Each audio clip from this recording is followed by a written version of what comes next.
Hello বন্ধুরা, ছট পুজো উপলক্ষে আজ তোমাদের সামনে আমি নিয়ে চলে এসেছি ঠেকুয়ার রেসিপি।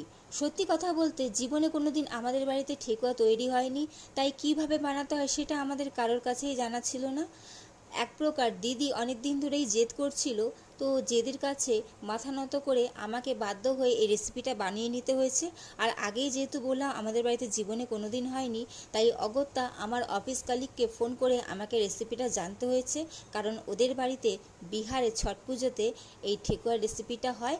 ও আমাকে ফোনের মাধ্যমে সমস্ত রেসিপিটা বুঝিয়ে দিয়েছে, আর সেটা শুনে বুদ্ধি খাটিয়ে আমি খুব সাবধানে বানিয়ে নিয়েছি এই রেসিপিটা। আর এই রেসিপিটা এত ফেমাস হয়েছে আমার বাড়িতে সবার সামনে, সেটা আমি তোমাদেরকে বলে বোঝাতে পারবো না। তো ভালো লাগলে অবশ্যই তোমরা আমার মতন এইভাবে রেসিপিটা ট্রাই করো। আর পুরো রেসিপিটা আমার ভিডিও অপশানে দেওয়া আছে, তোমরা চাইলে সেখান থেকে দেখে নিতে পারো। ভালো লাগলে অবশ্যই সাবস্ক্রাইব করো এবং অবশ্যই শেয়ার করে দিও। টাটা।